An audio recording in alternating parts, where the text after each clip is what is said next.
Welcome everyone to the Captive Audience. I am Kevin Hoare, and I am doing a solo show tonight, and I hope you guys enjoy it. So here's the funny thing: I have paid attention to some of the news today, but very little of it actually. And so I'm hoping that I can just sort of wing it here. Why? Because anytime that I go, and I wanted to tell you that two of the things that are major sources of news for the show. One is called OregonWatchdog.com. It's a great website. I recommend everyone take a look at it because what they do there is they do kind of a summary, I guess you could say, every day. Hi, Lori, of of all the headlines in the morning. They kind of go and find them for you. So a little advertisement for OregonWatchdog.com. It's put together and sponsored by the Taxpayer Association of Oregon, and they do a great job. I think it's pretty much by about 6 in the morning, you're always going to have the stuff that you want to see for the day, and it's sitting there. I just make it a homepage, and it keeps showing up when I need to see what's going on. So that's one site.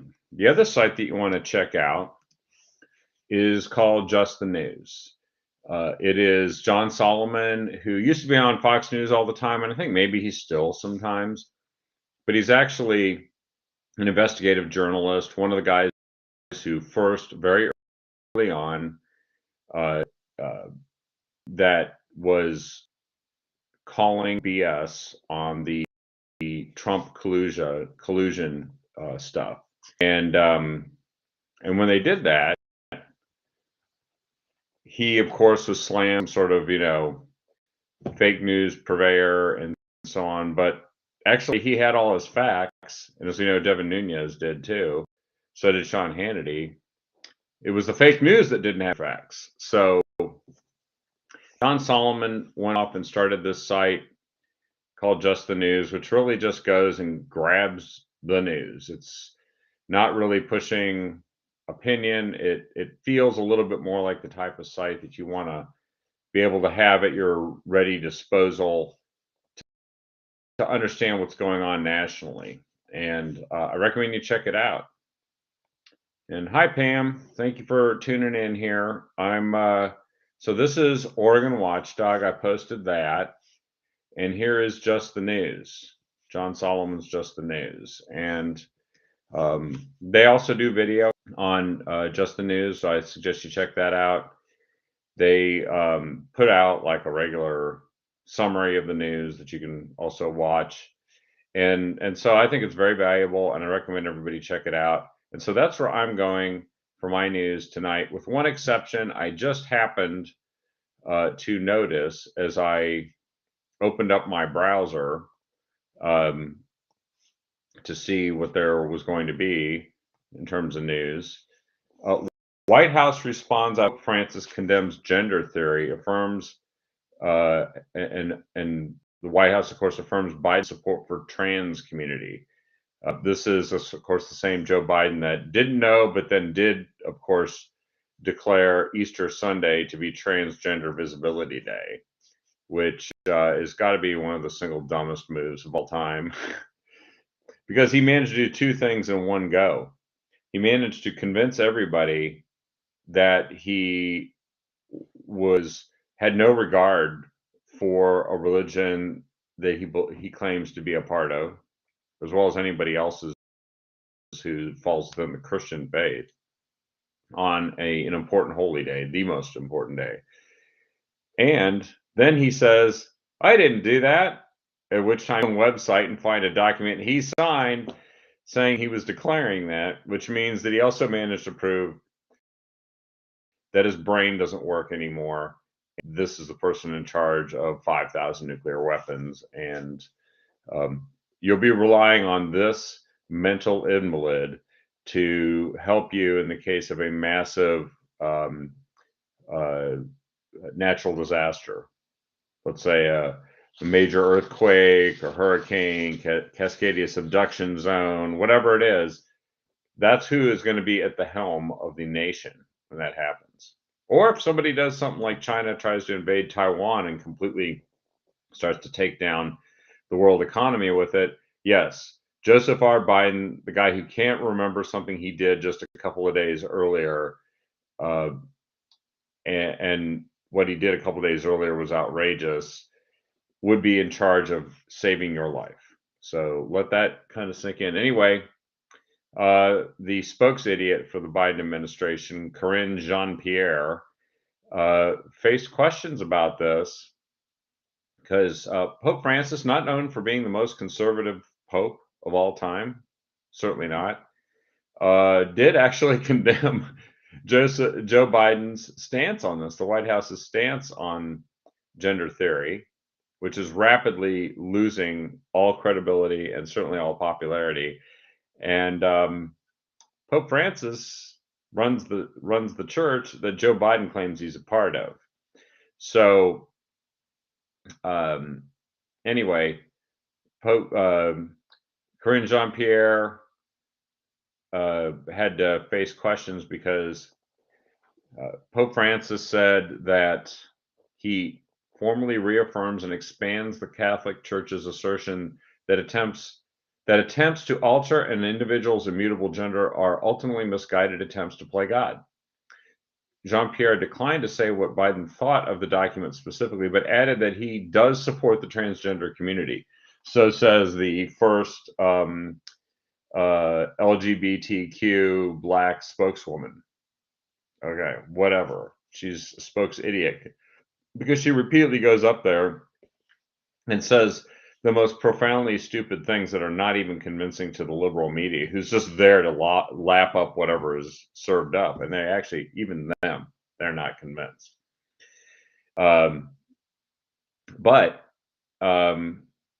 it is, I know that bearing the lead could happen in this too, because Pope Francis does call on ensuring that the LGBTQ plus community are protected from violence and imprisonment around the world. But that's not really the issue here in the United States. That's the issue in like Muslim countries where the Pope has little influence.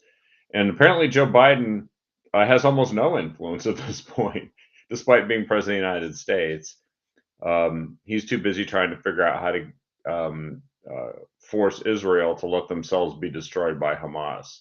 That's what he's really focused on. So anyway, yeah, a few of your comments here. I'd say Biden is a meat puppet, actually. And I see we have a comment that he's a hand puppet, but or a meathead. I don't know. But I don't believe that he's running the country, but I believe he's fine with whoever it is that is. And then he maybe harbors the illusion that if he really wanted to, he could tell people what to do. And that's even scarier in some ways than not knowing who's really running our country. But let me go ahead and post this, a link to this article. It's this MSN thing that I don't really care for, but sometimes it's the only way to quickly get in an article that I find. And I want to cut off. Did you guys know that everything after the question mark in a web address that you might have is unnecessary and is just being used to track what's going on with all the things that you read and post? I don't know if you knew that, but that's true. Anyway, getting back to the big news. So there was some big news today. President Trump came out with his abortion stance, and what he said, his official abortion position, is that he believes it should be up to the states to decide in this post-Dobbs, Roe versus Wade era. And this was nobody really knew exactly what he was going to say. I think it probably is to some disappointment that he is deciding that federal bans on abortion or federal restrictions on abortion shouldn't be passed. But what the Dobbs decision fundamentally did is it said no longer shall the courts take this out of the hands of the people and their elected representatives, but that this will be returned to the people's elected representatives to regulate and decide on limits to it. In other words, they decided Roe was fundamentally wrongly decided and overturned it. Well, under the principle of federalism, which is what shapes our entire system of governance here in the United States, with 50 states, states formed the United States. Then the United States was expanded to include additional states. But ultimately, the Constitution enshrined a set of responsibilities that are federal, and then a set of responsibilities that belong to the states. And that the default should be, if it's not listed as an enumerated power for the federal government or its jurisdiction, or something that falls under the jurisdiction directly of the Constitution in the case of the Supreme Court, that it belongs at the level of government that's closest to the people. And so, in other words, what President Trump said is, this is in the hands of the various states, which are making different decisions depending on the state. Now, there's a debate to be had around whether or not that's the best way to go about this. But what he said is that President Trump believes that this is actually the best way for decisions to be made now about what limits or regulations will exist on abortion. And that is being done. It's taking place in places like Oregon. Literally, Roe versus Wade has been encoded into state statute. That's what it is. In places like Texas, they're passing restrictions of after so many weeks you can no longer have an abortion. So there's a wide variety of outcomes and different limits that are being put forward. What is interesting about this is ultimately a decision that has to do with the presidential election and all the other elections going on around the country, because, as I'm about to post, the Democrats believe that in 2022 they were able to win elections they should have lost under a set of circumstances where their policies are pretty unpopular. And I can say there's really ample evidence to say that this is, in fact, what occurred. It was also only a couple years after January 6th before all the information was revealed about just what a setup job that was, and who was really at fault, and what information is being hidden by or destroyed by members of the January 6th committee that were trying to, in many respects, set up President Trump and everybody who was in attendance that day. Now, there were definitely people who committed acts of violence, who rioted, who broke things, who assaulted people, police officers, and they should all face the charges that go along with that, because you can't do that anytime, anywhere. But people who were just peacefully protesting outside were not guilty of anything. So anyway, it turns out that that's becoming pretty obvious now that all the video is being released, that the documents are being uncovered as to what was said and what occurred. So the Democrats have kind of lost the January 6th issue. That works with hardcore Democrats and nobody else. They've got an issue where they can claim President Trump is somebody that they have to stop. They can do that, except that more people seem to feel like Joe Biden is the guy that's got to go. And that's hurting their efforts. So they are looking at the issue of abortion as the way they are going to control their fate in the 2024 election.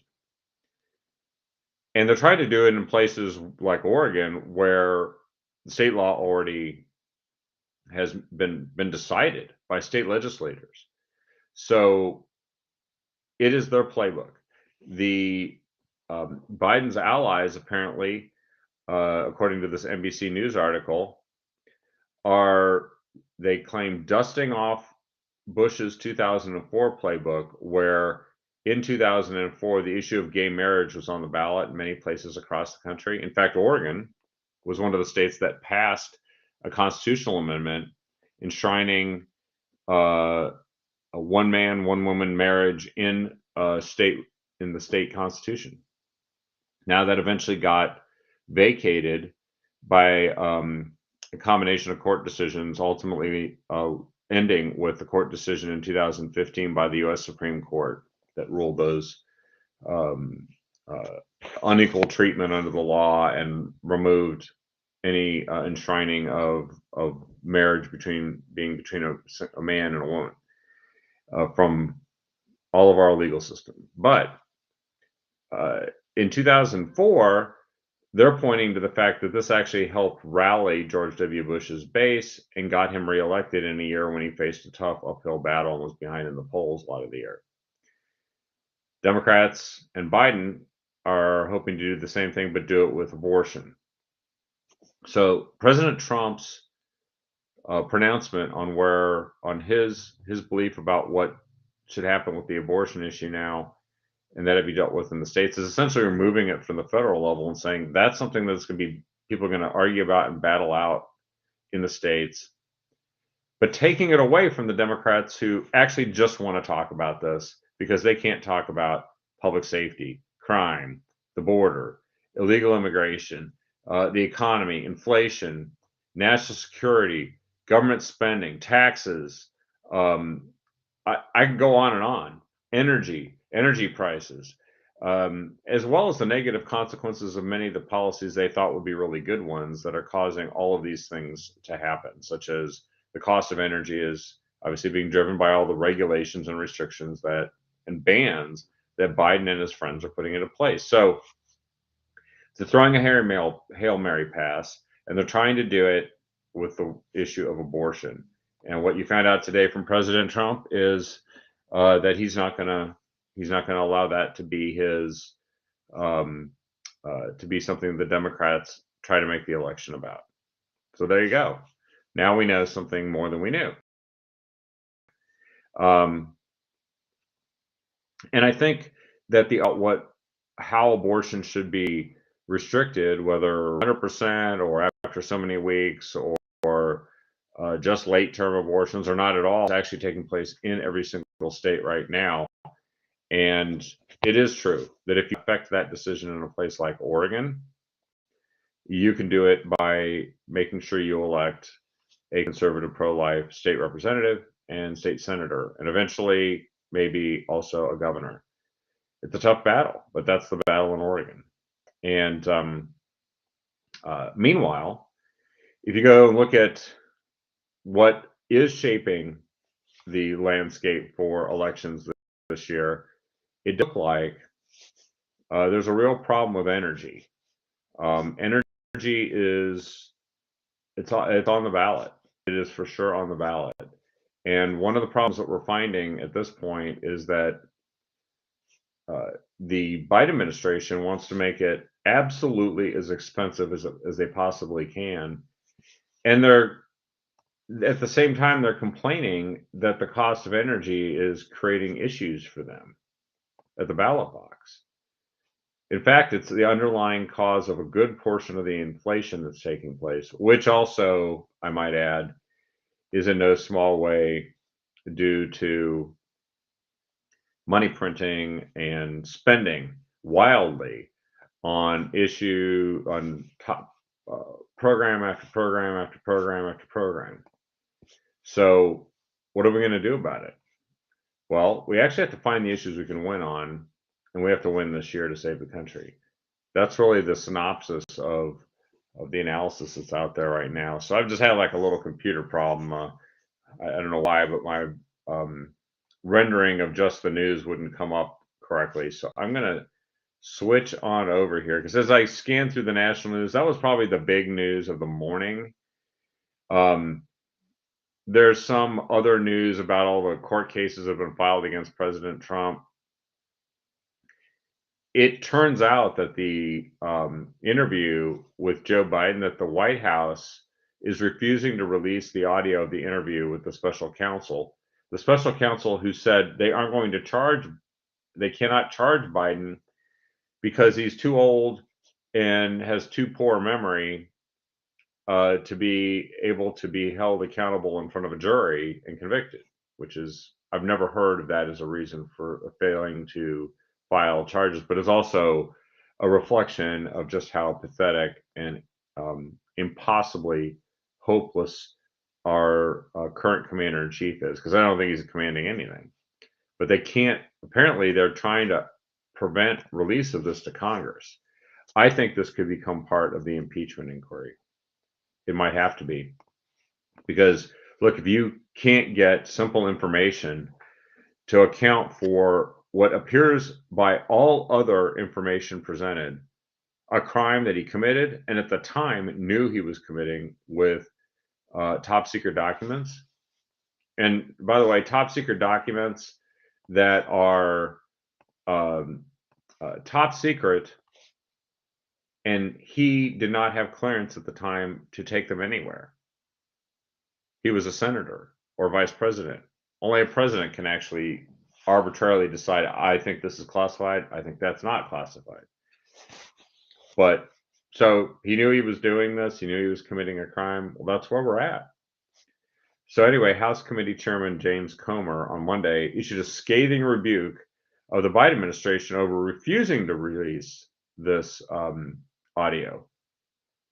I think this can be forced to be released and played as part of an impeachment inquiry, and then eventually as a trial in the Senate. I don't know. I think we should make sure we just get it.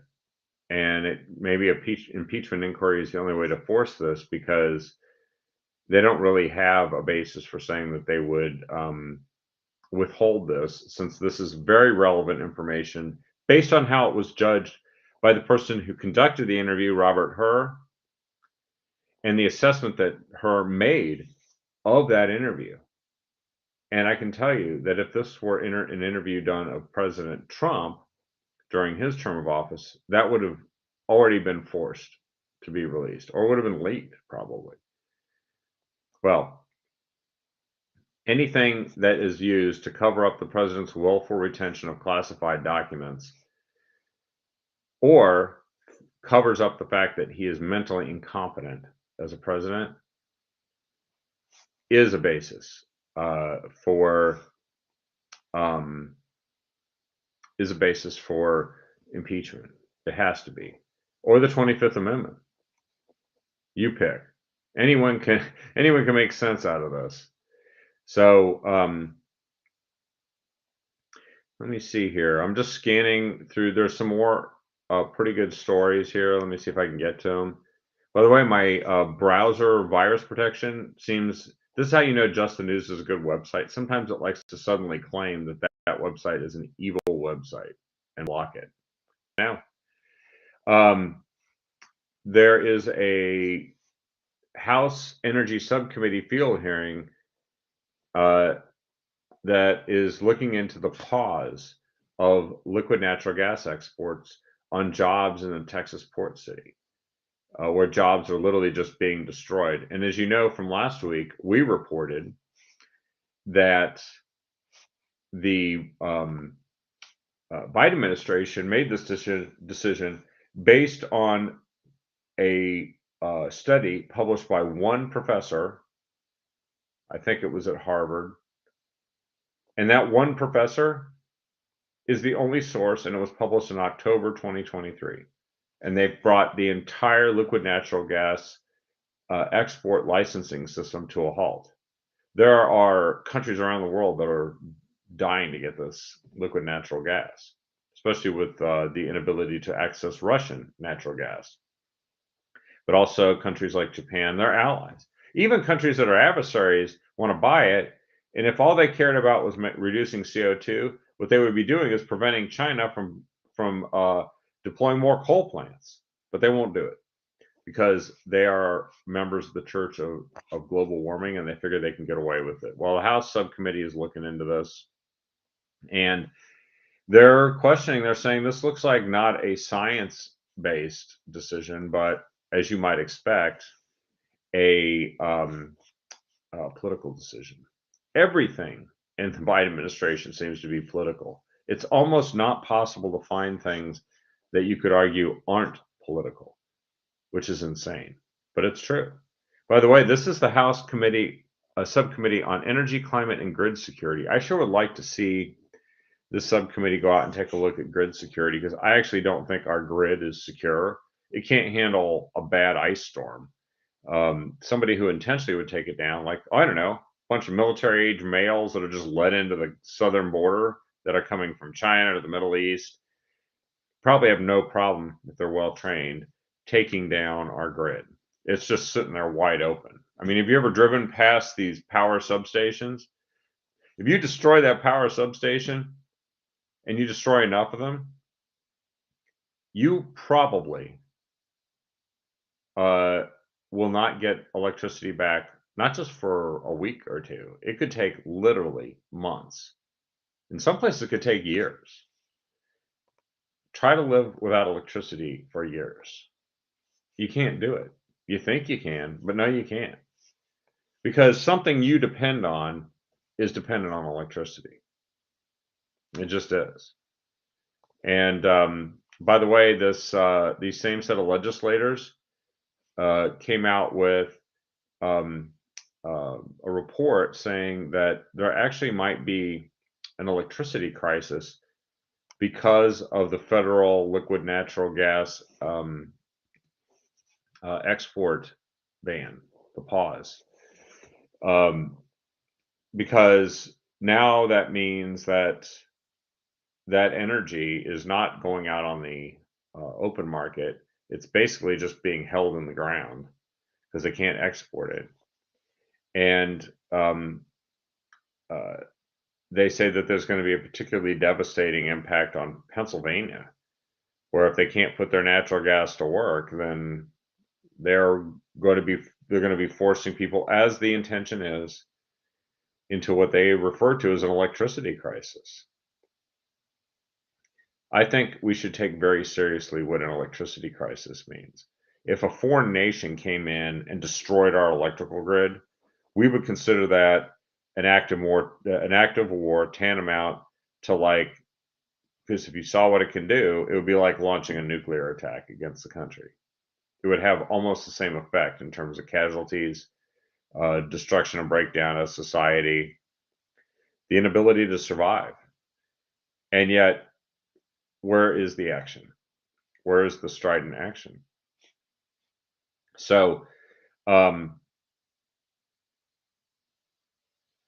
there's going to be a lot more to say about energy here in the not too distant future, because the damage that's been done by the Biden administration here in the last year and a half is profound. And we're going to have to get in there and fix it afterwards. By the way, one of the big problems that the Biden administration had with this is their plans are falling apart because no one considered just how much electricity would actually be needed. You'd think that would be the first thing you would do. But when you call something the Inflation Reduction Act to hide the fact that it's the Green New Deal, and you don't really care what happens to the people in the country, well, I guess they don't really care that they didn't think ahead. It turns out, though, that all of the components that are needed to produce all of these renewable energy items, it is increasing our dependence on a country that's not really friendly or reliable. That's China. It currently controls 80% of the global production in polysilicon and other components used in solar panels. 80% of wind turbine components are from China. 89% of the refining to produce neodymium, a rare earth element used in wind turbines, China. So we're actually increasing our dependence on a country that gave us COVID-19, obviously with the help of the Anthony Fauci funding through the back door, but I digress. This is the kind of thing where I believe one day people will be lined up and executed if they had anything to do with our electrical grid from being brought down. I'm not kidding. And it's because it's that serious, because that's how many, the consequences are dire. They're dire. Um, now, there's another big issue that's out there, and everybody has to watch it. It's called FISA reform. The Federal Intelligence Surveillance Act, that was the one that was first developed in order to be able to spy on terrorists that might be operating within the United States in order to make sure that they could prevent a terrorist attack. That's what it was developed under. But as we know, it was eventually used for a whole variety of other things, including spying on President Trump by the FBI and the DOJ over a fake Russia collusion hoax in order to disrupt his presidency and affect the 2018 and 2020 elections. So right now, FISA reform is a bit in trouble because even though it might still be worthwhile making sure you can spy on terrorists, how to limit these abuses and protect Americans' Fourth Amendment rights of unlimited or a unwarranted search and seizure is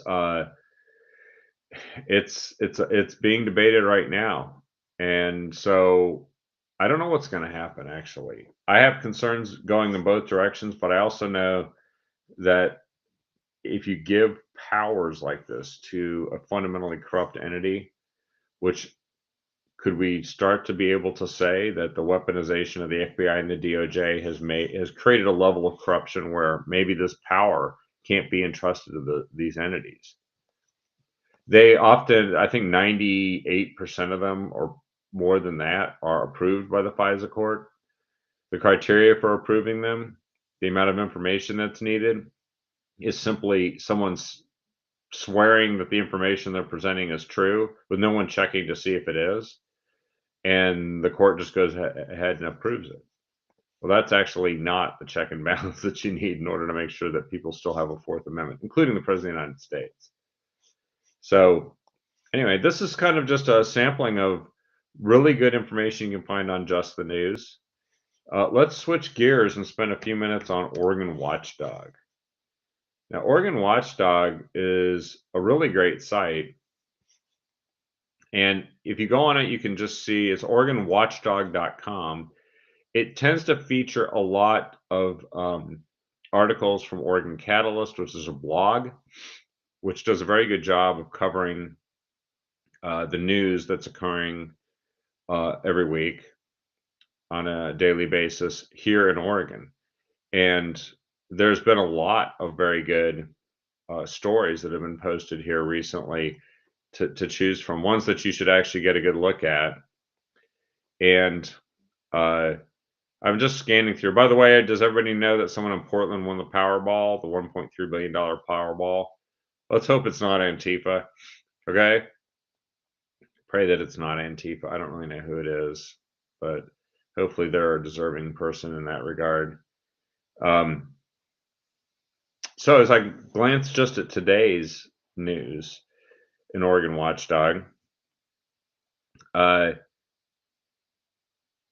highway widening gets reconnecting communities cash. $14 lose license after allegations. So let's take a look at what that one is. They overprescribed painkillers and breached patient info. Well, that might actually be a pretty legitimate thing. I know they were doing it when people just didn't want to recommend getting the COVID vaccine. Oregon hits peak taxes. And this is an Oregon Catalyst article. Fresh data from Multnomah County shows that the county's highest taxpayers who have to pay the special preschool for all tax are rapidly shrinking from 2021 to 2022. So this article I will post. It's a really good one. And it shows that the number of returns in each income category are shifting.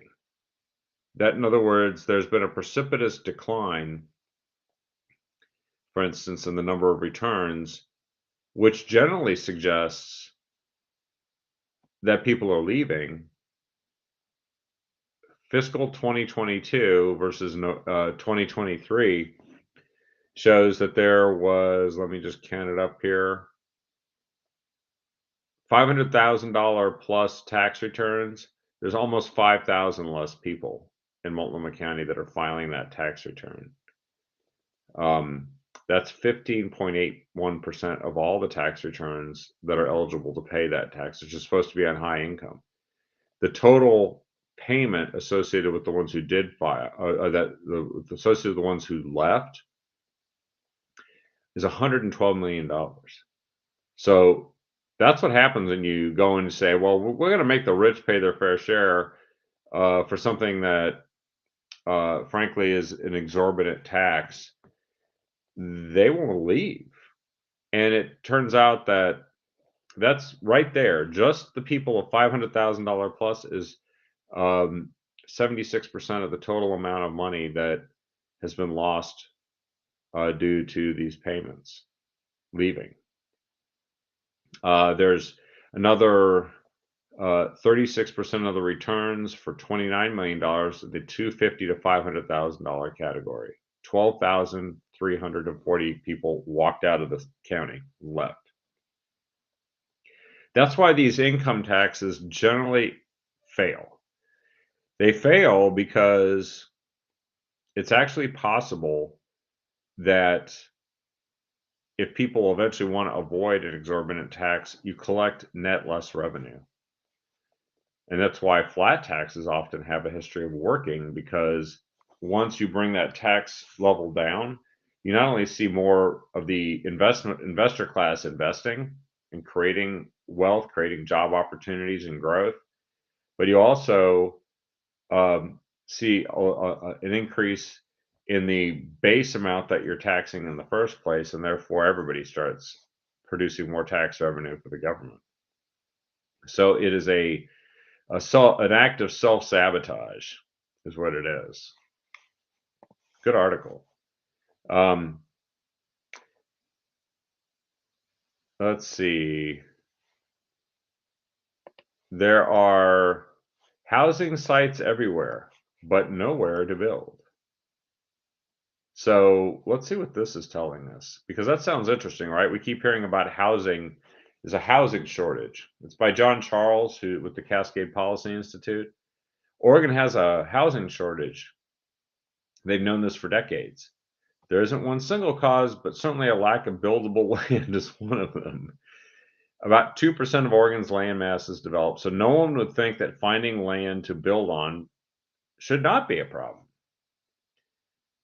But most of it's not available for commercial use. More than half of it is owned by the federal government.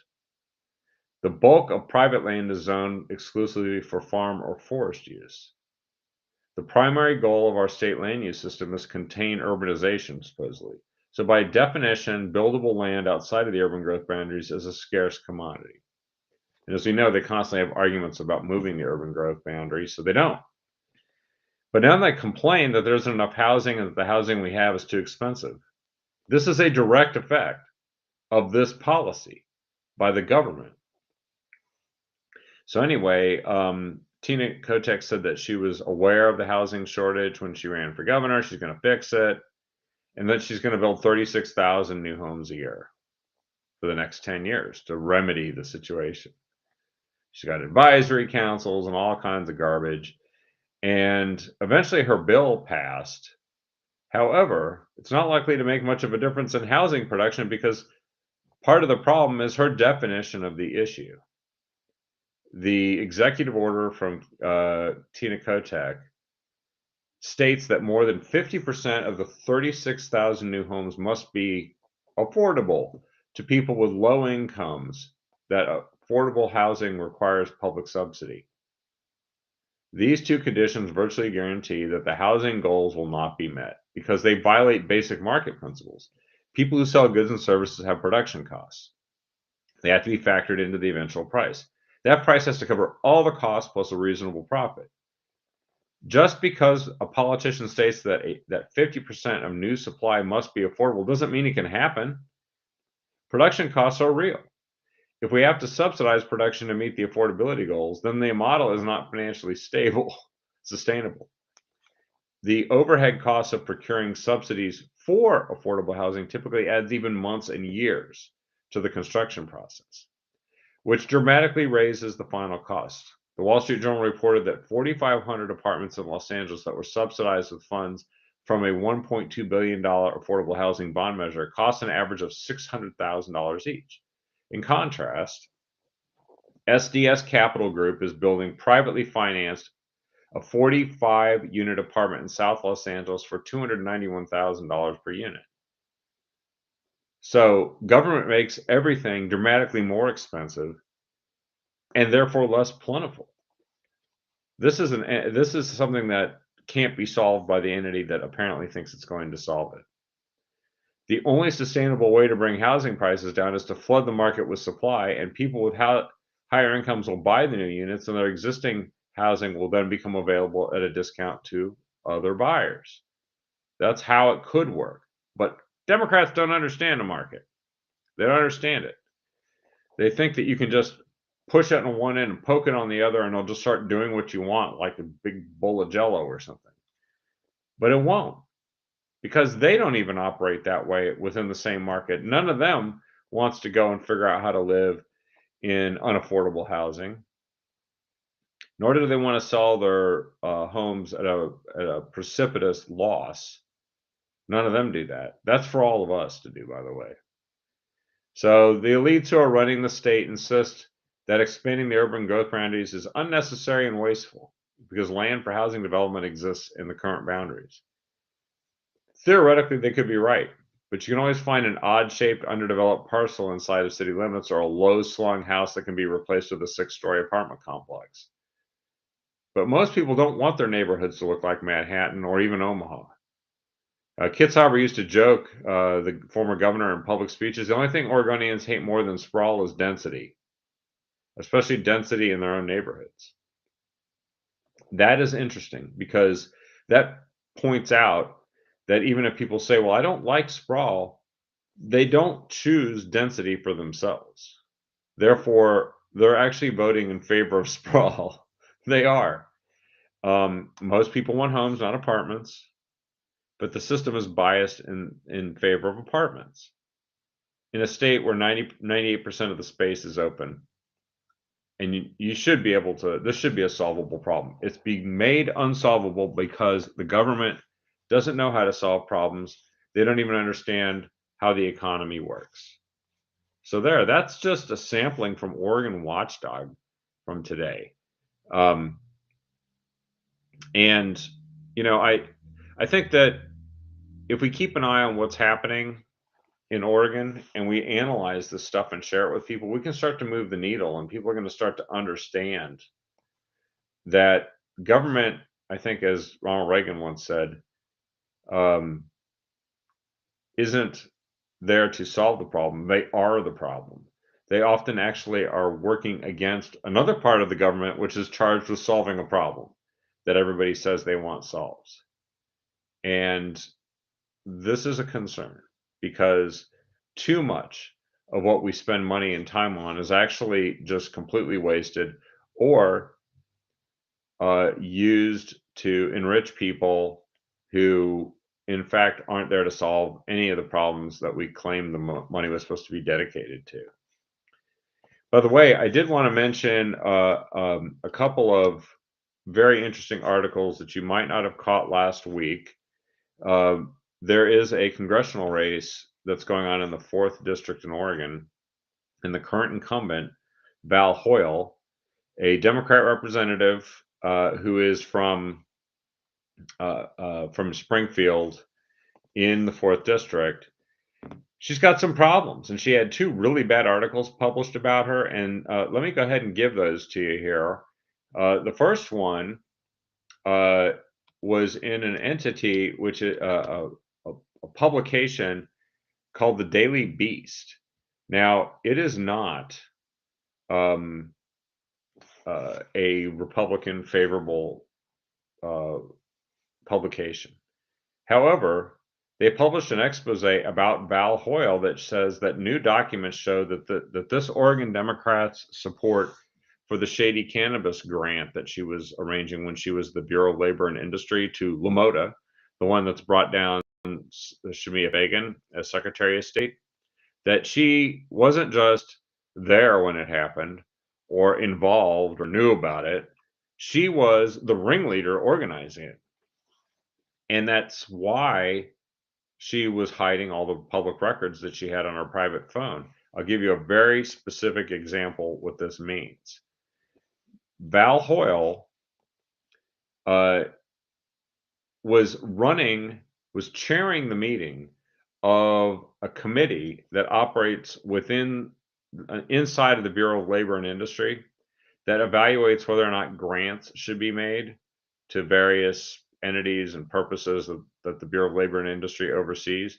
And while she was chairing that meeting, she actually was texting the company, Lamoda, who was making the case for their nonprofit endeavor to receive this money. She was coaching them on her texting from her private phone.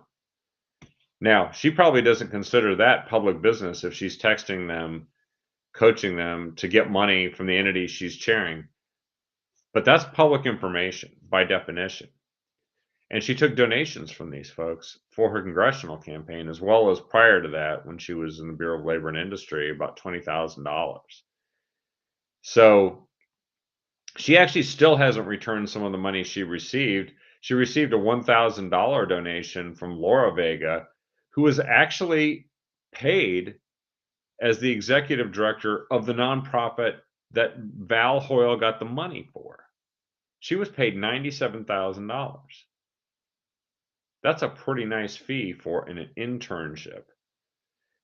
And that donation from the person that she helped launder the money for hasn't been returned. So the Daily Beast has called Hoyle out. She looks like she was operating a corrupt enterprise and hiding the information that from this. And I think it's all worth taking a look at this because the Bureau of Labor and Industry doesn't want to have anything to do with this anymore. They're just trying to satisfy the federal subpoena that's been filed to request these records.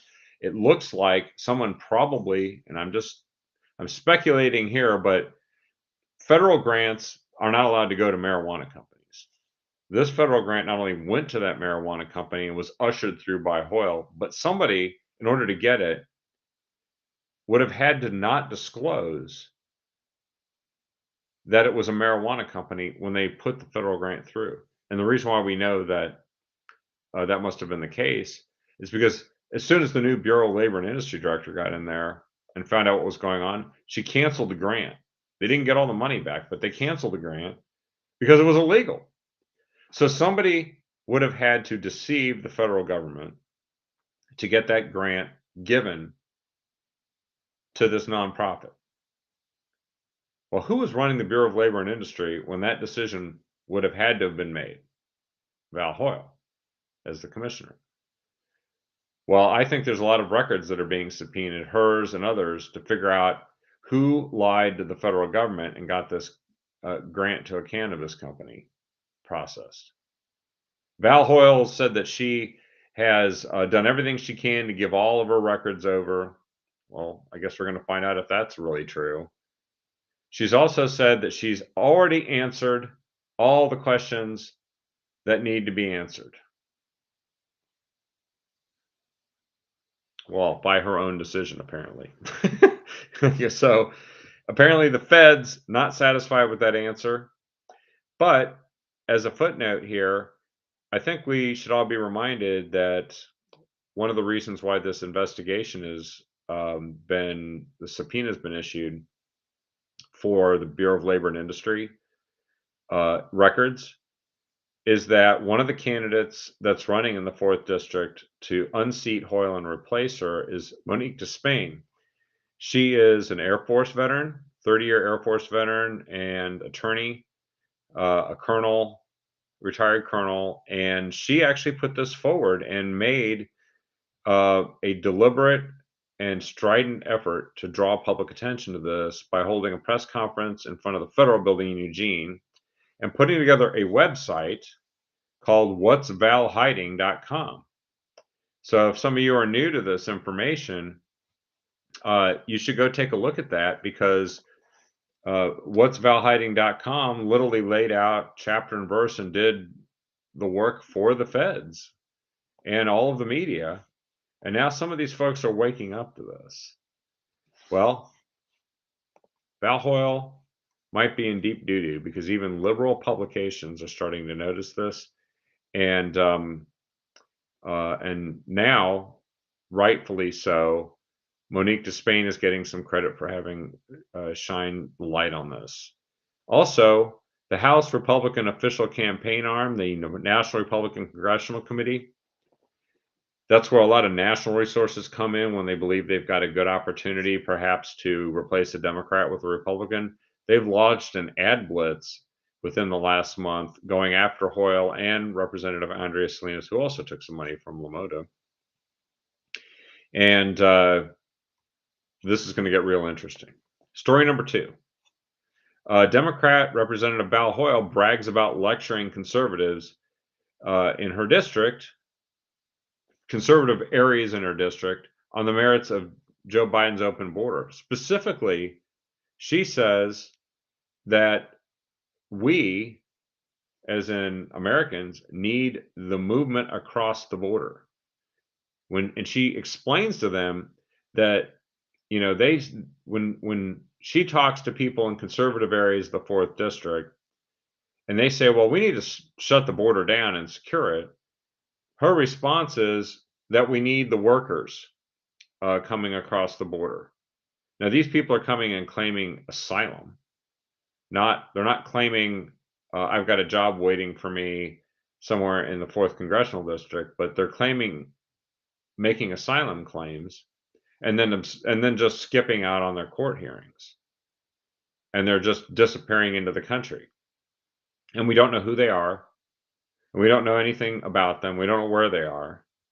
And amongst them are a great many criminals, unfortunately, and also people who might be terrorists or on the terrorist watch list. So take a look at this article, because this article spotlighted on the national stage. It's a Breitbart article and states that Val Hoyle is actually truly in favor of an open border. That's what she wants. And again, in the same article, they mention Monique Despain, who is running against her and has been very direct and forthright in confronting this. And she says, this is what Monique Despain says: by saying we need this movement through the border, Congresswoman Val Hoyle fails Oregonians in CD4 by recklessly marginalizing the full-blown national security crisis at the southern border. And Monique Despain accuses Hoyle of choosing to ignore FBI Director Wray's repeated plain statements that our nation is the most vulnerable to attack it has ever been because of our open southern border. It is about our open border fueling Oregon's highest in the country fentanyl and meth use, addiction and death rate, rampant crime and cartel control, and record homelessness in the 4th district. She explains that she's running for Congress because career politicians like Val Hoyle are derelict in addressing the crisis we face as a nation. Hoyle is making it worse, even rationalizing it rather than solving it. A pretty hard-hitting statement. Hoyle voted against the Secure the Border Act. She voted against the Laken-Riley Act, which would get rid of illegal immigrants who commit crimes. And she voted twice against impeaching Mayorkas for Homeland Security Secretary. She also voted in favor of allowing the housing of illegal immigrants that are coming in parks, forests, and public lands. So again, this is a representative representing one of our 6 congressional districts.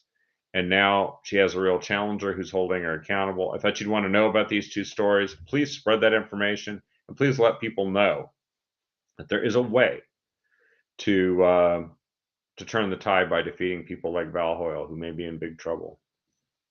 Lastly, I do want to mention, and I agree, Lori, please everyone pray for David Darnell and his family.